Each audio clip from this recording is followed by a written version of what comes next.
KPBS Roundtable offers perspectives from those telling San Diego stories.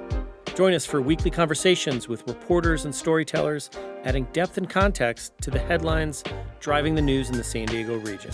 Listen wherever you get your podcasts.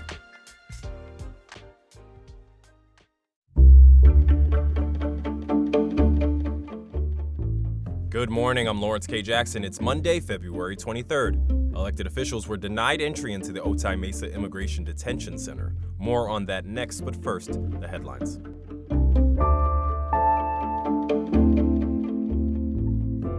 Construction on Chula Vista's Harbor Park is set to begin in the coming weeks. The project will double the overall size of the park, formerly known as Bayside Park. The Port of San Diego says the first phase will bring many new amenities along with it, including a new park entrance, a splash pad with an outdoor shower, a new nautical-themed playground, and plenty of pedestrian walkways and picnic tables. The Portwood Pier Plaza in Imperial Beach is also getting a makeover. Artist Nicole Marie Pete was chosen to create artwork for a splash pad play area coming to the plaza later this year. Nicole's work honors Native American identity and heritage. She's proposed 2 murals to help beautify the splash pad area, celebrating the culture and environment of Imperial Beach. Construction is expected to start next month and wrap up by December. An art exhibit of works from the personal collection of musical icons Swizz Beatz and Alicia Keys is coming to San Diego. The exhibit will be at the Museum of Contemporary Art in La Jolla and will feature work from nearly 40 Black artists from across the world, including painters, photographers, and sculptors. The exhibit celebrates giants in the art space. It will make its West Coast debut in San Diego from April to August. From KPBS, you're listening to San Diego News Now. Stay with me for more of the local news you need.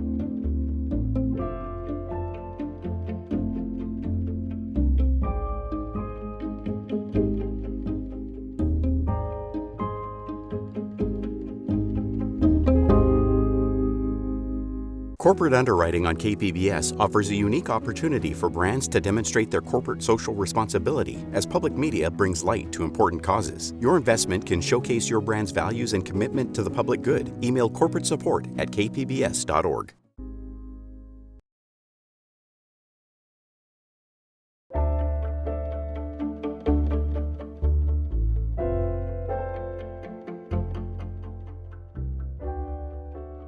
California U.S. Senator Alex Padilla and 2 San Diego County supervisors were denied entry into the Otay Mesa Detention Center on Friday. Reporter Katie Anastas says they're concerned about conditions inside. Senator Alex Padilla arrived for an unannounced visit to the center Friday afternoon. He says he was in the lobby for about half an hour, but was ultimately denied access. They tried to suggest that I wasn't allowed to come in because they didn't provide a 7-day notice. That's a moot point. The law is clear. Members of Congress have access at any time. San Diego County Supervisors Tara Lawson-Remer and Paloma Aguirre were also here to inspect health and safety conditions. They say they did get prior permission to inspect the facility, but once they got into the lobby, Immigration and Customs Enforcement officers said their national counterparts were denying the supervisors entry. Lawson-Remer says county health officials are allowed to inspect facilities under California Health and Safety Code. It is a huge red flag to me that they will not let us in. It's not just a moral issue, but it is also a clear legal issue. We will be initiating litigation. ICE is a clear violation of the Health and Safety Code.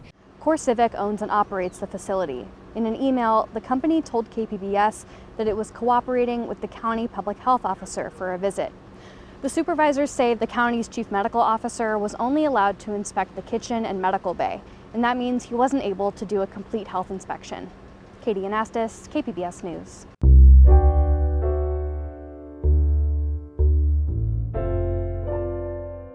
The former chief operating officer at a San Diego nonprofit is facing new felony charges for allegedly stealing tens of thousands in donations and county funds. For this week's Why It Matters segment, Voice of San Diego's Lisa Halverstadt says the former executive had been previously convicted of felony embezzlement. The County of San Diego gave 2 grants to a nonprofit called the Harm Reduction Coalition of San Diego to test street drugs and distribute naloxone, which can reverse an overdose of fentanyl. But District Attorney Summer Steffen charged Amy Knox, the former chief operating officer, with 6 felonies for allegedly stealing $134,000 of that money. She allegedly used it for travel, plastic surgery, purebred dogs, high-end clothes, and even to pay her home electric bills. It turns out both the county and the nonprofit at least initially missed Knox's previous 4-year state prison sentence for embezzlement. In July, Voice of San Diego asked the county how it vets staff of county contractors. At the time, we pointed out Knox's past conviction. A county spokesperson said it's up to the contractors. The CEO of the Harm Reduction Coalition said the past conviction didn't come up in their background check. Now the scandal may force the county to reform how it oversees its contractors. For Voice of San Diego, I'm Lisa Halverstadt, and that's why it matters.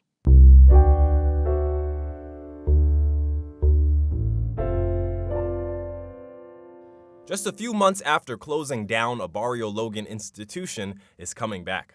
Reporter Jacob Ayer says an iconic Mexican restaurant is getting ready to move into a new location. From 1933 until 2025, the Estudio family served tamales, chorizo, beans, handmade tortillas, and so much more at Las Cuatro Milpas. The food was renowned for its simplicity and flavor, and the cash-only restaurant often had a long line out front. But it closed in December. Now, Las Cuatro Milpas is reopening just a few blocks away. Nadia Estudio is the great-granddaughter of the restaurant's original owners. We're still gonna keep our same dishes, same dynamic as always that people love going down that cooking line.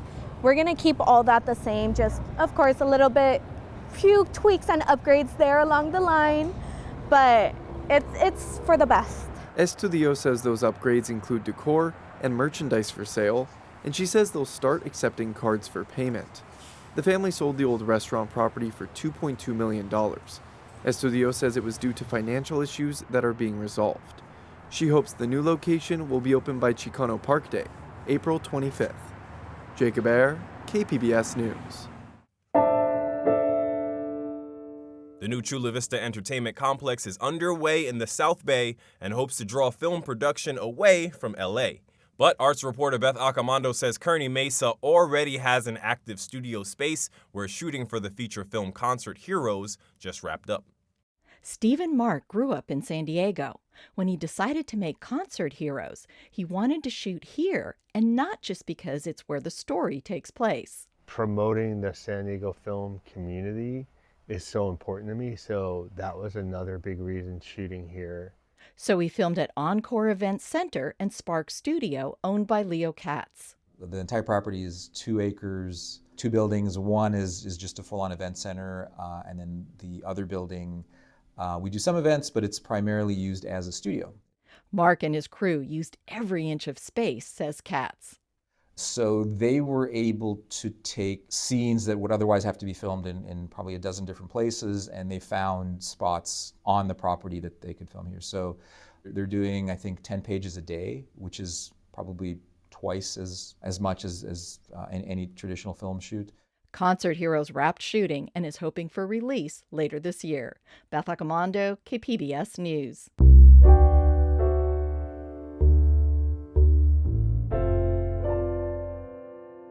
Kat Delat is an internationally acclaimed photographer who volunteers her time and talent to capture the real personality of shelter dogs. Anchor Maya Trabulsi says her photos can even help get them adopted.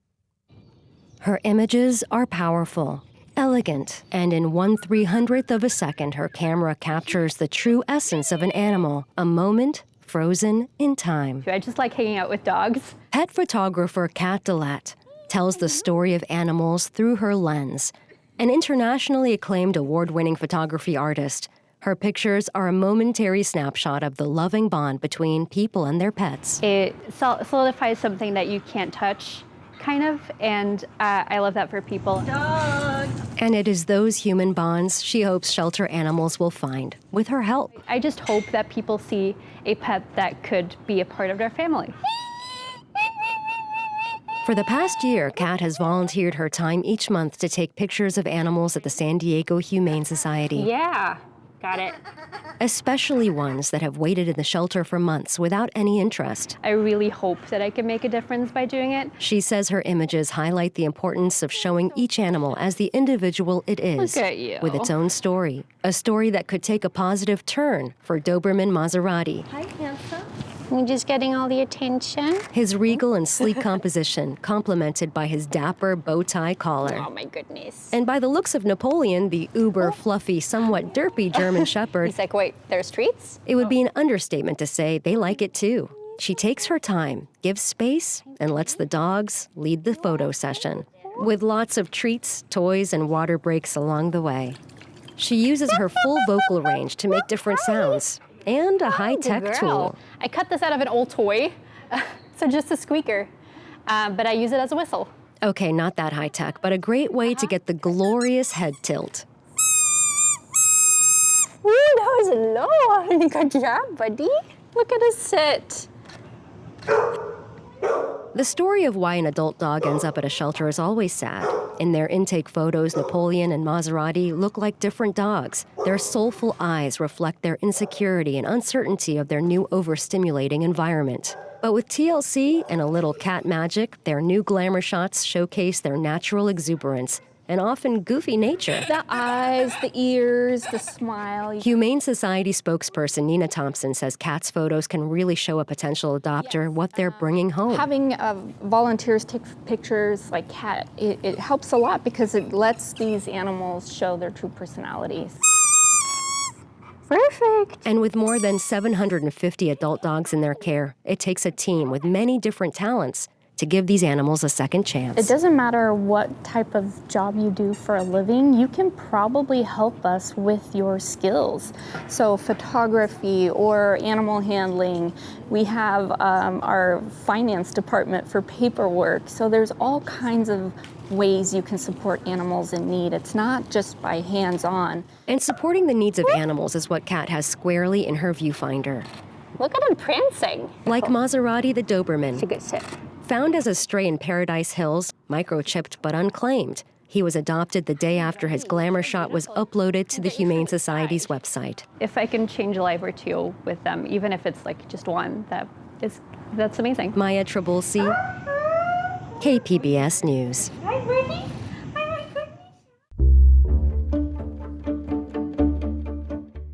That's it for the podcast today. As always, you can find more San Diego news online at kpbs.org. I'm Lawrence K. Jackson. Thanks for listening and have a great day.